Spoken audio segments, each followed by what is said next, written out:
ఈరోజే మొదటి శ్రావణ శుక్రవారం. శ్రావణ మాసంలో వచ్చే శుక్రవారాలను శ్రావణ శుక్రవారాలు అని పిలుస్తారు.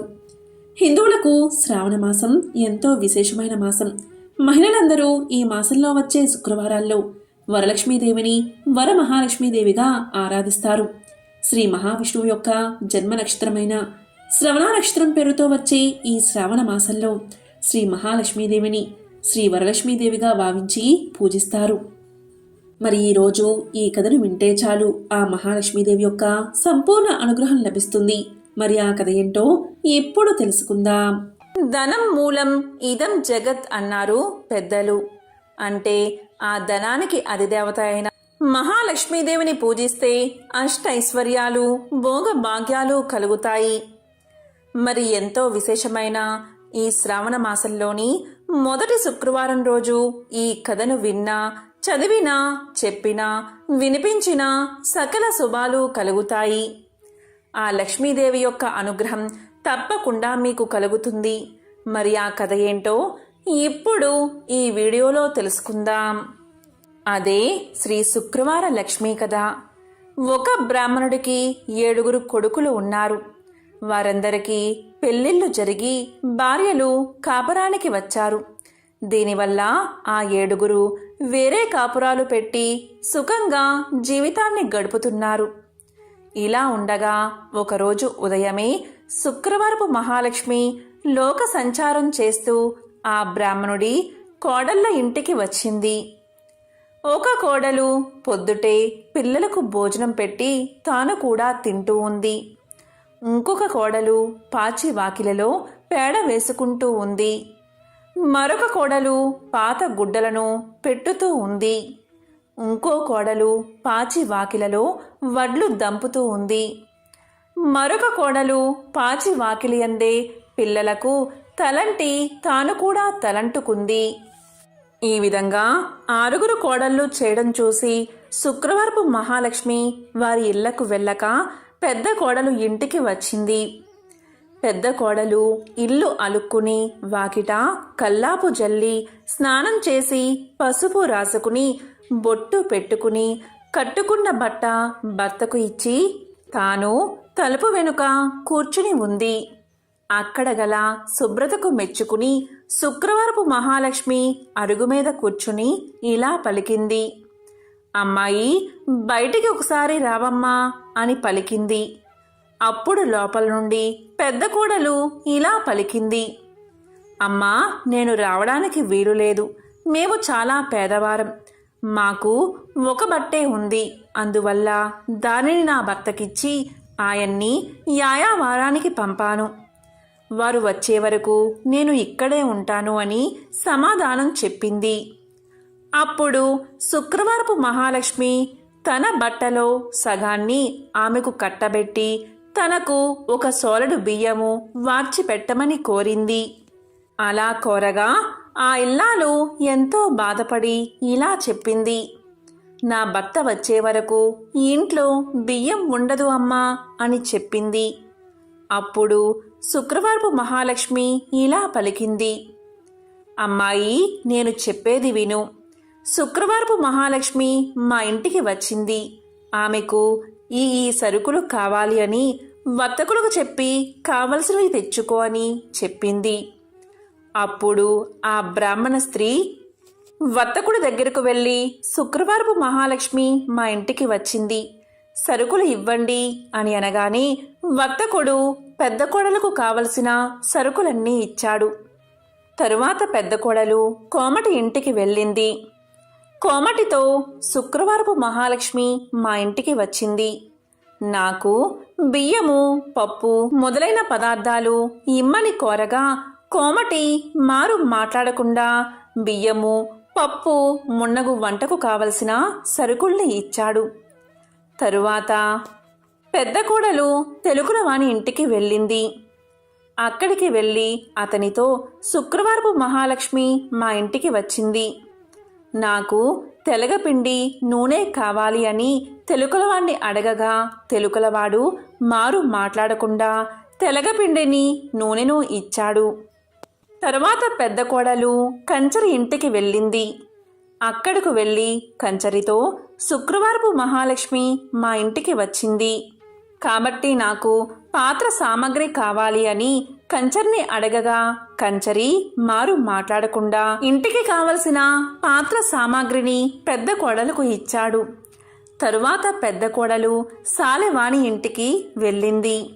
సాలెవాణి ఇంటి దగ్గరకు వెళ్ళి సాలెవాణితో శుక్రవారపు మహాలక్ష్మి మా ఇంటికి వచ్చింది కాబట్టి నాకు కొన్ని కొత్త బట్టలు కావాలి అని అడగగా సాలెవాడు ఆమెకు కొత్త బట్టలు ఇచ్చాడు. దీనితో పెద్ద కోడలు వీటన్నిటినీ తీసుకుని ఇంటికి వచ్చి 4 పిండి వంటలతో అవకాయ పచ్చలతో శుక్రవారపు మహాలక్ష్మికి వడ్డించింది. అంతలో ఆ పెద్ద కోడలు భర్త ఎడమూట పెడమూటలతో సంతోషంగా ఇంటికి వచ్చాడు. ఆ రోజు అతనికి సంతృప్తికరంగా యాయావారం దొరికింది. అప్పుడు పెద్ద కోడలు భర్తకు భోజనం వడ్డించగా దాన్ని తిన్న తర్వాత భర్త ఇలా అడిగాడు, ఇవన్నీ ఎక్కడి నుంచి వచ్చాయి అని అడిగాడు. దానికి ఆమె ఇలా సమాధానం చెప్పింది, మన ఇంటికి శుక్రవారపు మహాలక్ష్మి వచ్చింది, అందుకే ఇవన్నీ దొరికాయి అని సమాధానం చెప్పింది. అంతలో శుక్రవారపు మహాలక్ష్మి తానింక వెళ్తాను అని చెప్పగా ఆమెను ఆ రాత్రి భోజనం చేసి వెళ్ళవలసిందిగా కోరింది పెద్ద కోడలు. అందుకు శుక్రవారపు మహాలక్ష్మి అంగీకరించి రాత్రి భోజనం అయిన తర్వాత వెళ్తాను అని పలికింది.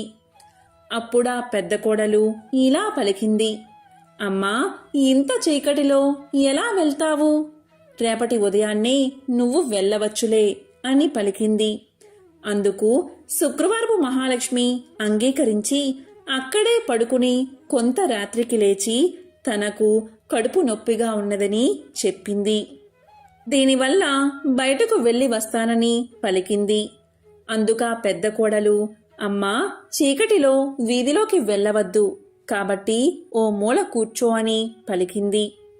మహాలక్ష్మి అలాగే 4 మూలల్లోనూ కూర్చుని తెల్లవారే వేళకు మాయమైపోయింది. పెద్ద కోడలు నిద్ర నుంచి మేల్కోగానే ఇల్లు బాగు చేసుకోవడానికి చీపుర్ని చేత పట్టుకుని గది యొక్క 4 మూలల్లోనూ చూసింది. 4 మూలల్లోనూ 4 బంగారు కుప్పలు ఉండడం చూసి పెద్ద కోడలు మహా ఆనందం పొంది భర్తకు ఆ విషయాన్ని తెలియచేసింది. అతడు మహాలక్ష్మికి తమపై గల దయను తలచి భార్యతో శుక్రవారపు నోమును నోపించి భాగ్యాలను పొంది భక్తి విడువక సంతోషంగా ఇద్దరూ జీవితాంతం సుఖంగా ఉండి చివరకు మోక్షాన్ని పొందారు. ప్రతి శుక్రవారం ఉదయమే స్నానం చేసి లక్ష్మీదేవిని కొలచి ఒంటిపూట భోజనం చేయాలి. అలా 5 ఏళ్లు చేసిన తర్వాత ఒక శుక్రవారం రోజు 5 పేరంటాళ్లకు తలంటి నీళ్లు పోసి భోజనం పెట్టి 5 రవికెల గుడ్డలను దక్షిణ తాంబూలాలతో ఇవ్వాలి. పద్ధతి తప్పినా ఫలం తప్పదు. పూర్వం ఒకసారి నారద మహర్షి వైకుంఠానికి వెళ్లి శ్రీ మహావిష్ణువును దర్శనం చేసుకుని ఒక మాట ఇలా అడుగుతాడు, ఓ నారాయణ, ఈ సమస్త సృష్టి అంతటినీ మీరే సృష్టించారు కదా, అలాగే సృష్టితో పాటు మనుషులను సమస్త జీవుల్లో కూడా మీరే సృష్టించారు.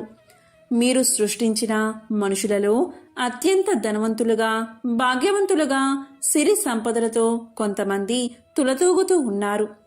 మరి కొంతమంది ఏమీ తినడానికి తిండి లేక కటిక దరిద్రాన్ని పేదరికాన్ని అనుభవిస్తూ ఉన్నారు. మనుషులంతా మీ సృష్టే కదా, మరి వారిలో కొంతమందికి కఠిన దరిద్రాన్ని మరి కొంతమంది అష్ట ఐశ్వర్యాలను ఎందుకు అనుభవిస్తున్నారు అని అడిగాడు. ఆ మాటలు విన్న శ్రీహరి చిరునవ్వు నవ్వి నారదునితో ఇలా పలికాడు, నారద, కీర్తి ప్రతిష్టలకు సిరి సంపదలకు అధిదేవత మహాలక్ష్మీదేవి. ఏ ఇంట్లో అయితే లక్ష్మీదేవి ప్రవేశిస్తుందో వారు కుబేర సమానులుగా ధన సంపదలని కీర్తి ప్రతిష్టలను ధనాన్ని సంపాదించుకుని భోగభాగ్యాలు అనుభవిస్తూ జీవిస్తూ ఉంటారు. అలా కాకుండా లక్ష్మీదేవి బదులు అలక్ష్మి అంటే జ్యేష్ఠాదేవి ఎవరి ఇంట్లో అయితే ప్రవేశిస్తుందో అలాంటి వారు కటిక పేదరికంతో పాటు దుఃఖం దారిద్రం అనుభవిస్తూ జీవితాంతం కష్టాలతో జీవిస్తారని చెప్పగానే నారదుడు ఇలా పలికాడు. మరి స్వామి, లక్ష్మీదేవి మన ఇంట్లోకి రావాలి అంటే ఏం చెయ్యాలి అని అడుగుతాడు. అప్పుడు శ్రీ మహావిష్ణువు ఇలా సమాధానం చెప్తాడు. నారదా, లక్ష్మీదేవి మన ఇంటికి రావాలంటే మనం ఏం చెయ్యాలో వివరించే ఒక కథను నీకు వివరిస్తాను. సావధానంగా విను అంటూ ఇలా చెప్పడం మొదలుపెట్టాడు. ఒకరోజు రాజు, మంత్రి మారువేషంలో రాజ్యంలో తిరుగుతూ ఉన్నారు. ఒక బందిపోటు గుంపు వాళ్లపై దాడి చేసింది. రాజు, మంత్రి వాళ్లతో ప్రతిఘటిస్తూ ఉంటారు. అప్పుడే అటుగా వెళ్తున్న రుద్రసేనుడు అది చూసి తన వంతు సాయం చేస్తాడు. దానికి మారువేషంలో ఉన్న రాజుగారు మెచ్చుకుని ఏం కావాలో కోరుకోమంటారు. అప్పుడు రుద్రసేనుడు ఇలా పలుకుతాడు. రాజా, తమరు ఆపదలో ఉంటే కాపాడేనే కాని ఏదో ఆశించి మాత్రం ఇలా చెయ్యలేదు అని వీరోచితంగా అంటాడు. దానికి రాజుగారు సంతోషించి ఇలా పలుకుతారు. రుద్రసేన, నీకు ఎప్పుడు ఏ సాయం కావాలన్నా నన్ను కోరుకో అని చెప్పి వెళ్ళిపోతారు. ఇదంతా రుద్రసేనుడు తన భార్య అయిన శాంతశీలకు చెబుతాడు. అప్పుడు శాంతశీలకు ఒక విషయం గుర్తుకు వస్తుంది.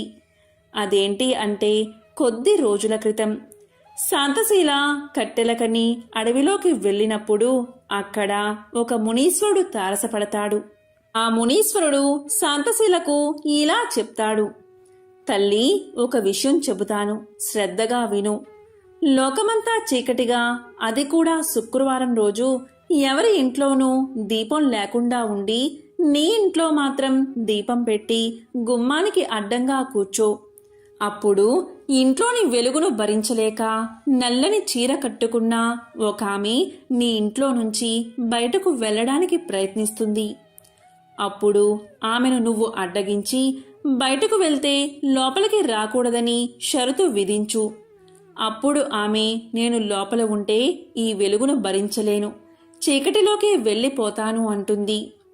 అదే సమయంలో ఇంకొక ఆమె పట్టు పీతాంబరాలతో దగదగా మెరిసే నగలతో ఇంట్లోకి ప్రవేశించడానికి ప్రయత్నిస్తుంది. ఆమెని కూడా నువ్వు అడ్డగించి లోపలికి వెళ్తే బయటకు వెళ్ళకూడదు అని షరతు విధించు. అప్పుడు ఆమె, బయటి చీకటిని భరించలేను అని చెప్పి లోపలికి వెళ్ళిపోతాను అంటుంది. ఆమె ఇంట్లోకి ప్రవేశించగానే నీవు ఐశ్వర్యవంతురాలు అవుతావు అని మునీశ్వరుడు చెప్పింది గుర్తుకు వస్తుంది శాంతశీలకు. ఈ విషయాన్ని శాంతశీల భర్త అయిన రుద్రసేనుడికి తెలియచేస్తుంది. భర్త అనుమతి తీసుకుని రాజు వద్దకు వెళ్తుంది శాంతశీల. తాను ఎవరో చెప్పి ఇలా ప్రార్థిస్తుంది. రాజా, వచ్చే శుక్రవారం రాజ్యంలో ఎవరి ఇంట్లోనూ దీపం పెట్టకుండా ఉండేలా చూడండి. ఇదే నా మనవి అని కోరుతుంది. వెంటనే రాజు ఆమె కోరిక మేరకు రాజ్యంలో ఎవరు శుక్రవారం రోజు దీపం పెట్టకూడదని చాటింపు వేయిస్తాడు. శుక్రవారం రోజు సాయంత్రం శాంతశీల దీపాన్ని వెలిగిస్తుంది. రాజ్యంలోని ఎవరూ కూడా ఆ సమయంలో దీపాన్ని వెలిగించరు.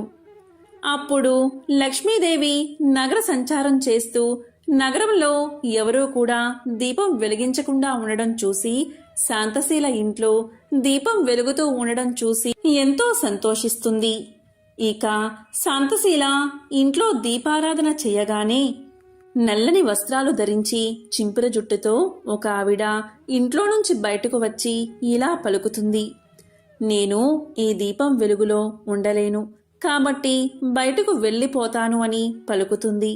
దానికి శాంతశీల ఇలా అంటుంది. నీవు ఒకసారి ఇంట్లో నుంచి బయటకు వెళ్తే మళ్ళీ తిరిగి ఇంట్లోకి రానని మాట ఇవ్వు అని అడుగుతుంది. దానికి జ్యేష్ఠాదేవి ఇలా పలుకుతుంది. ఈ ఇంట్లో దీపం వెలుగుతూ ఉన్నంతసేపు నేను ఈ ఇంట్లోకి రాను అని మాట ఇచ్చి బయటకు వెళ్ళిపోతుంది. ఆవిడే ఆ లక్ష్మి. ఆ తరువాత పట్టు పీతాంబరాలు ధరించి, నవరత్నాలు పొదిగిన బంగారు ఆభరణాలు ధరించి, దివ్య మంగళ స్వరూపంతో దగదగా మెరిసిపోతూ ఒక ఆవిడ గుమ్మం దగ్గరకు వచ్చి ఇలా పలుకుతుంది. నేను ఈ చీకటిలో ఉండలేను కనుక మీ ఇంట్లో వెలుగుతున్న దీపపు వెలుగులో ఉంటాను. నన్ను లోపలికి వెళ్ళనివ్వు అని అడుగుతుంది. అప్పుడు శాంతశీల ఆవిడతో ఇలా అంటుంది. అమ్మా, ఒకసారి లోపలికి వస్తే మళ్ళీ బయటకు వెళ్ళను అని మాట ఇవ్వు అని అడుగుతుంది. దానికి ఆవిడ ఇలా పలుకుతుంది.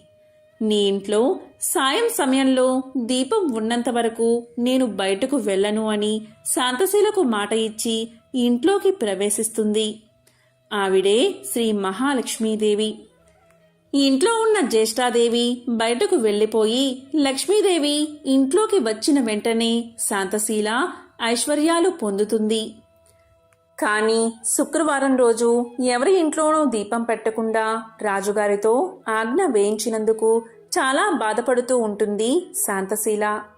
అప్పుడు శాంతశీల లక్ష్మీదేవిని ప్రార్థించగా లక్ష్మీదేవి ప్రసన్నురాలై ఇలా పలుకుతుంది. ఇకపై ప్రతి శుక్రవారం సంధ్యా సమయంలో దీపం పెడతారో వారందరికీ వాళ్ళ ఇళ్లకు నేను వస్తాను అని వరాన్ని ప్రసాదిస్తుంది. ఎవరైతే ప్రతి శుక్రవారం సంధ్యా సమయంలో తప్పకుండా దీపాన్ని వెలిగిస్తారో వారు శ్రీ మహాలక్ష్మి కరుణా కటాక్షాలకు పాత్రులు అవుతారు అని శాంతశీల కథను మహావిష్ణువు నారదునికి తెలియచేశాడు. ఈ కథంతా విన్న నారదుడు ఇలా పలికాడు. ఇంట్లో ఉన్న జ్యేష్ఠాదేవిని ఎలా బయటకు పంపాలో, లక్ష్మీదేవిని ఇంట్లోకి ఎలా ఆహ్వానించాలో తెలుసుకుని లక్ష్మీదేవి ఎలాంటి స్థానాల్లో కొలువై ఉంటుందో చెప్పమని కోరాడు. అప్పుడు శ్రీ మహావిష్ణువు ఇలా సమాధానం చెప్పాడు. నారదా, శ్రద్ధగా విను. లక్ష్మీదేవి అనుగ్రహం పొందాలి అంటే ఆ తల్లికి ఇష్టమైనట్లుగా నడుచుకోవాల్సి ఉంటుంది. పాలు, కుంకుమ, పశువు, గోవు, ధనం, ధాన్యం అమ్మకు ఇష్టమైనవి. ఇవే లక్ష్మీ స్థానాలు. అందువల్ల ఎప్పుడూ వాటిని నిర్లక్ష్యం చేయకూడదు. వాటి విషయంలో భక్తి శ్రద్ధలతో వ్యవహరిస్తూ ఉండాలి. శ్రీహరి దివ్య చరిత్ర పారాయణం చేసే చోట, శ్రీహరిని భక్తిగా గానం చేసే చోట, సాలగ్రామం, తులసి, శంఖధ్వని ఉన్న చోట లక్ష్మీదేవి నివాసముంటుంది. అంతేకాదు భక్తులను, పిల్లలను, పండితులను, విద్యావేత్తలను, మహిళలను ఆదరించే చోట, ఇల్లు శుభ్రంగా ఉండి ప్రశాంత వాతావరణం ఉన్న చోట లక్ష్మి స్థిర నివాసం ఉంటుంది. లక్ష్మీదేవి చంచల స్వభావం కలది కాబట్టి బాగా పొద్దుపోయే వరకు నిద్రించకూడదు. ఇళ్లల్లో సాయం సంధ్య వేళల్లో నిద్రించే వారి ఇంట లక్ష్మీదేవి ఉండదు. కష్టపడకుండా కాలాన్ని వృధా చేసే ఇళ్లల్లో లక్ష్మీదేవి ఉండదు. ఎప్పుడు చూసినా గొడవలు, కలహాలు ఉన్న ఇంట్లోకి లక్ష్మీదేవి అడుగైనా పెట్టదు. తులసిని పూజించని చోట, శంకరుణ్ణి అర్చించని చోట, పశు పక్షాదుల మీద ప్రేమలేని చోట, అతిథులను గౌరవించని చోట, భోజన సత్కార్యాలు జరగని చోట లక్ష్మీదేవి నిలవదు అని శ్రీ మహావిష్ణువు నారదునితో చెప్పాడు. కాబట్టి ఎంతో పవిత్రమైన విశేషమైన ఈ కథను ఈరోజు ఎవరైతే వింటారో, లేక చదువుతారో, లేక వినిపిస్తారో, లేక చెప్తారో అలాంటి వారికి సకల శుభాలు కలిగి అష్టైశ్వర్యాలు, భోగభాగ్యాలు కలుగుతాయి. ఆ మహాలక్ష్మీదేవి యొక్క అనుగ్రహం తప్పకుండా మీకు కలుగుతుంది. పూర్వం భృగువు అనే మహర్షి ఉండేవాడు. మహా తపస్శాలి, వేదాంగ పరాయణుడు. అతనుకు ఒకసారి బిడ్డలు కలగాలి అనే కోరిక కలిగింది. అంటే సంతానం కావాలి అనే కోరిక కలిగింది. దాంతో భృగువు పరాశక్తి గురించి తపస్సు చేయడం మొదలుపెట్టాడు. రోజులు, నెలలు, సంవత్సరాలు గడిచాయి. అయినా భృగువు తపస్సు మానలేదు. ఆయన తపస్సుకు పరాశక్తి ఎంతగానో సంతోషించి ప్రత్యక్షమైంది. పరాశక్తి భృగు మహర్షితో, ఓ మహర్షి, నీకేం కావాలో కోరుకో. నీ తపస్సుకు నేను ఎంతగానో సంతోషించాను అని అన్నది. దానికి భృగు మహర్షి, అమ్మా, నాకు సంతానం కావాలి, కళారూపాలైన బిడ్డలు నాకు కావాలి అని అభ్యర్థించాడు. దాంతో తదాస్తు అంది అమ్మవారు. అమ్మవారి వరానికి ఫలితంగా అమృతకళ, మృతకళ అనే 2 శిశువులు జన్మించారు. పెద్దదైన మృతకళకు జ్యేష్ఠ అని పేరు పెట్టాడు భృగువు. చిన్నదైన అమృతకళకు లక్ష్మి అనే పేరు పెట్టాడు. అన్నదమ్ముల ఆత్మీయతలు చిన్నతనాలలోనూ, అప్పాచెల్లెళ్ళ అనురాగాలు పెద్దతనంలోనూ అనే సామెత ఉండనే ఉంది కదా. అదేవిధంగా లక్ష్మీదేవి, జ్యేష్ఠాదేవులిద్దరూ ప్రతి క్షణం అనుక్షణం కలహించుకుని ఉండేవారు. ఈమె ఉంటే ఆమె ఉండేది కాదు, ఆమె వస్తుంది అంటే ఈమె ఉండేది కాదు. ఈ విధంగా ఒకరికొకరికి అస్సలు పడేది కాదు.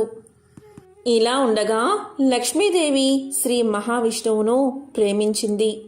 ఇది తెలిసిన జ్యేష్ఠాదేవి తాను కూడా విష్ణువునే పెళ్లాడతాను అంది. కానీ విష్ణువు మాత్రం లక్ష్మిని మాత్రమే మనువాడతాను అన్నాడు. అది తెలిసిన జ్యేష్ఠాదేవి చెల్లులైన లక్ష్మీదేవిని సముద్రంలో బ్రతకమని శపించింది. దీంతో అమృత కళ అయిన లక్ష్మీదేవి సముద్రగతం కావడంతో జ్యేష్ఠాదేవి ఈ భూమిని అంతా ఆక్రమించుకుంది. ఎప్పుడైతే లక్ష్మీదేవి భూమి మీద లేదో అప్పట్నుంచే జీవకళ నశించిపోయింది. జ్యేష్ఠాదేవి వల్ల భూమి అంతా చావు అంటే మృతకళ వ్యాపించింది. సృష్టి స్తంభించసాగింది. ప్రకృతి అంతా గందరగోళంగా తయారయింది. అప్పుడు బ్రహ్మాది దేవతలందరూ కలిసి వైకుంఠానికి చేరుకున్నారు. విష్ణువును ప్రార్థించారు. లోకంలో అనేకానేక బీభత్సాలు జరుగుతున్నాయి, నీవే దీనికి మార్గం తెలియచేయాలి అని విష్ణువును ప్రార్థించారు బ్రహ్మాది దేవతలు.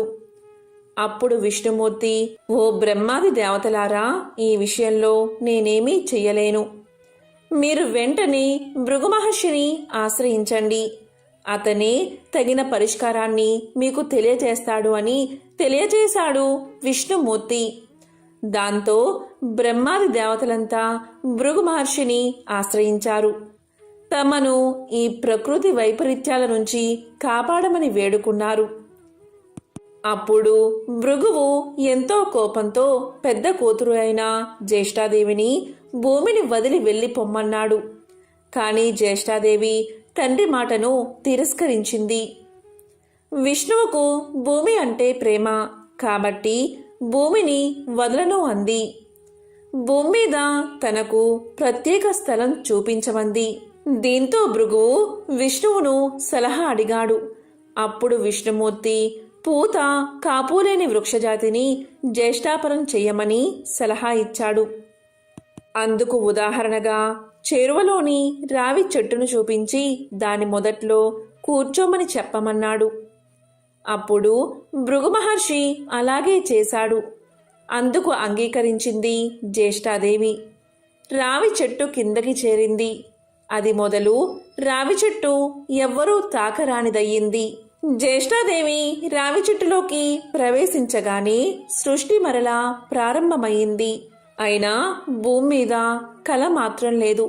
లక్ష్మీదేవి సముద్రపరం అవడం వల్ల భూమి మీద కళాకాంతులు లేకపోయాయి. అందుకే సముద్రంలో పడిన అమృతకళ అయిన లక్ష్మిని బయటకు తేవాలి అనుకున్నారు.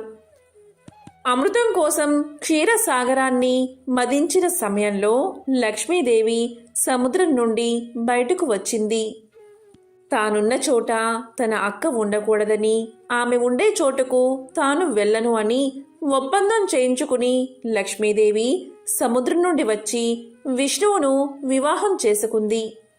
ఆ సందర్భంగా సృష్టి చాలనార్థం విష్ణువు ఆమె యొక్క పూర్ణాంశను తన వక్షస్థలంపై నివసించమని ఆదేశించి ఆమె కలను ఆది, విద్య, విజయ, ధన, ధాన్య, ధైర్య, సంతాన, గజ కళలు అనే 8 కలలుగా విభజించాడు. ఆ 8 కలలే అష్టలక్ష్ములు. ప్రాణికోటిలో, ముఖ్యంగా మానవులలో ఎవరు ఏ ఏ కళల కోసం తపిస్తారో వారు ఆ కళను లక్ష్మీపరంగా అష్టలక్ష్మి స్వరూపాలను ఆరాధించాలని, అలా ఆరాధించిన వారికి తప్పనిసరిగా కోరికలు తీరతాయని వరాన్ని ప్రసాదించాడు శ్రీ మహావిష్ణువు. మనోరమ మొదలైన వారెందరో పతివ్రతామణులు ఈమెను ఆరాధించారు. ఎందరో వద్యలు సంతానవతులయ్యారు. మరెందరో యువతులు తమ తమ భర్తలను పొందారు. ఎంతమందో ఈ కళను ఆరాధించి దరిద్రులు ధనవంతులు అయ్యారు. ఇదే అష్టలక్ష్మి కథ. ఎప్పుడైనా సరే గురు శుక్రవారాల్లో కానీ, శుక్లపక్ష అష్టమి, దశమి, ఏకాదశి, త్రయోదశి, పూర్ణిమ తిథుల్లో ఈ కథను తప్పనిసరిగా చదువుకోవాలి. లక్ష్మీ స్వరూపమైన తులసి దగ్గర దీపాన్ని వెలిగించి నమస్కారం చేయడం వల్ల సకల సౌభాగ్యాలు కలుగుతాయి. అలాగే గులాబీ, తామర పువ్వు, మల్లెలు, సన్నజాజులతో అమ్మవారిని పూజిస్తే కూడా ఎంతో మంచిది. అమ్మవారికి ఇష్టమైన తెలుపు లేదా ఎరుపు వస్త్రాలు ధరించి అష్టోత్తరం చదివి తీపి పదార్థాలను నైవేద్యంగా సమర్పిస్తే సంపదలు చేకూరతాయి. ఎంతో విశేషమైన పవిత్రమైన అష్టలక్ష్మి వ్రత కథను విన్నా, చదివినా, చెప్పినా, వినిపించినా సకల శుభాలు కలుగుతాయి. ఇక పరీక్షలు జరుగుతున్న సమయంలో విద్యాలక్ష్మికి సంబంధించిన ఈ కథను వింటే చాలు. అమ్మవారి అనుగ్రహం వల్ల పిల్లలు అభివృద్ధిలోకి వస్తారు. పరీక్షల్లో మంచి ఉత్తీర్ణత సాధిస్తారు. మరి ఆ కథ ఏంటో ఇప్పుడు ఈ వీడియోలో తెలుసుకుందాం. పూర్వకాలంలో కోసల దేశంలో దేవదత్తుడు అనే బ్రాహ్మణుడు ఉండేవాడు.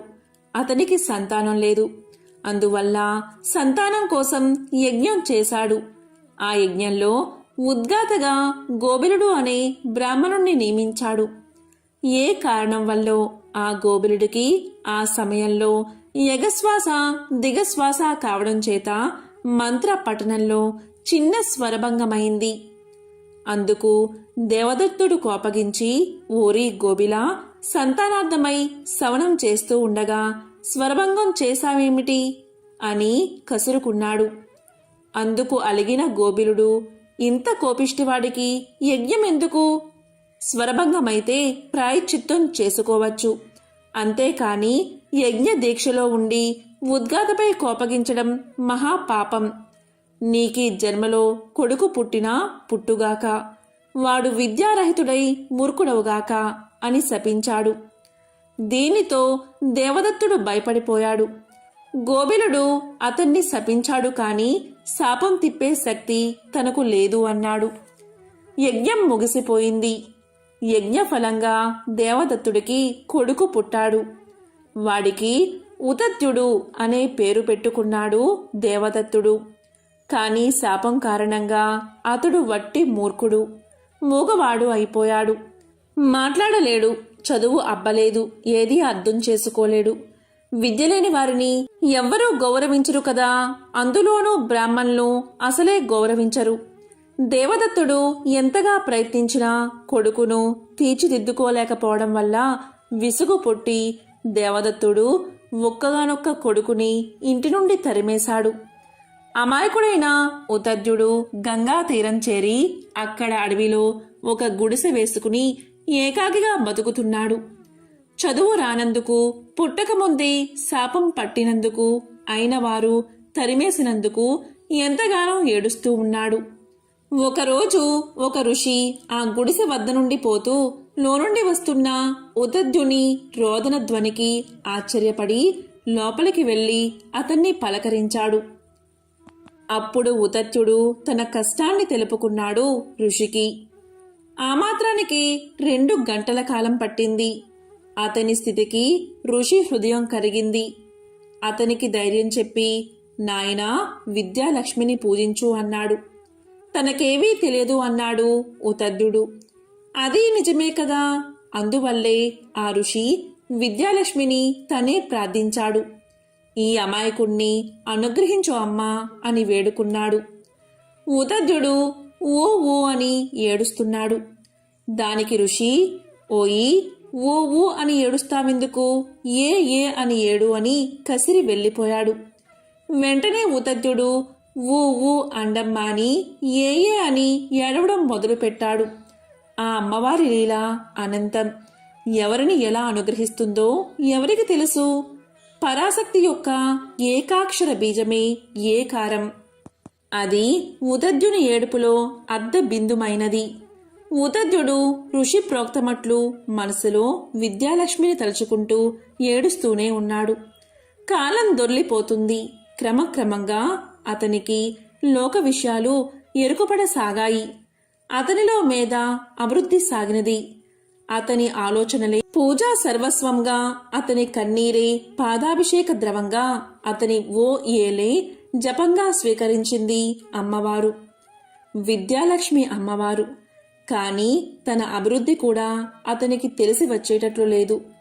ఇలా ఉండగా ఒకరోజు ఒక దెబ్బతిన్న లేడీ రివ్వున వచ్చి ఉదత్తుని గుడిసెలో దాక్కుంది. అది చూశాడు ఉదధ్యుడు. లేడీ పిల్లే కదా అని దాన్నేమీ చేయలేదు. తాను మాత్రం గుడిసె బయటకు వచ్చి కూర్చున్నాడు. అంతలోని ఒక వేటగాడు విల్లమ్ములతో అక్కడికి వచ్చాడు. వచ్చి ఉదధ్యుణ్ణి చూసి, అయ్యా, బ్రాహ్మణ్లాగా ఉన్నావు. అసత్యమాడకూడదు సుమా. నీవు చెప్పింది సత్యమే అని నేను నమ్ముతాను. కాబట్టి నిజమే చెప్పు. నేను వేటాడిన లేడీ ఇటుగా వచ్చిందా? దాన్ని నువ్వు చూసావా? ఎటు వెళ్ళిందో, ఎక్కడికి వెళ్ళిందో సత్యాన్ని చెప్పు అన్నాడు. వేట లేకపోతే నా సంసారం ఆకలితో చనిపోతుంది అన్నాడు వేటగాడు. ఉదధ్యుడు ధర్మ సంకటంలో పడ్డాడు. అబద్ధమాడకూడదు. నిజం చెప్తే లేడీ చనిపోతుంది, చెప్పకపోతే బోయువాని సంసారం పోతుంది అని బాధపడుతూ, ఇలాంటి సమస్య పరిష్కరించడానికి నాకు చదువు లేదు కదా అని లోపలే బాధపడుతూ ఉంటే శ్రీ విద్యాలక్ష్మి దయవల్ల టక్కున అతనికి ఒక శ్లోకం వచ్చింది. అప్పుడు అతను ఇలా అన్నాడు, యా పశ్యతి నా సా బ్రూతే, యా బ్రూతే సా నా పశ్యతి, ఆహో వ్యాధః స్వకారార్థీన్ కిం పృచ్చసి పునః పునః. ఓ బోయవాడా, దేనినైనా చూడగలిగిన వాడికి, అంటే కన్నులకు మాట్లాడే శక్తి లేదు. మాట్లాడేదానికి అంటే నోటికి చూసే శక్తి లేదు. ఓ బోయవాడా, నేనేదో నా ధ్యానంలో ఉండగా నువ్వెందుకు నన్ను లేడి కోసం పదే పదే అడుగుతావు అని ఈ శ్లోకం అర్థం. తక్షణమే అదృశ్య దేవతలు సత్యం సత్యం అన్నారు. అతనికి సత్యవ్రతుడు అనే బిరుదు ఇచ్చారు. బోయవాడు అతనికి నమస్కారం చేసి వెళ్ళిపోయి అతని గురించి పట్టణంలో చెప్పసాగాడు. మరికొంత కాలానికి ఆ సత్యవ్రతుడే శ్రీ విద్యాలక్ష్మి కృపా కటాక్షాలచే మహాకవి అయ్యాడు. ఈ శ్రీ విద్యాలక్ష్మి యొక్క ప్రభావాన్ని ఎవరైతే చదువుతారో, లేక వింటారో, లేక వినిపిస్తారో వారికి ఆ అమ్మవారి యొక్క కటాక్షం తప్పకుండా కలుగుతుంది.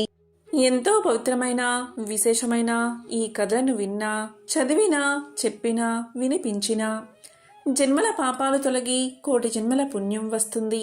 సకల శుభాలు కలుగుతాయి. ఓం శ్రీ మహాలక్ష్మియే నమః. ఓం శ్రీ మాత్రే నమః.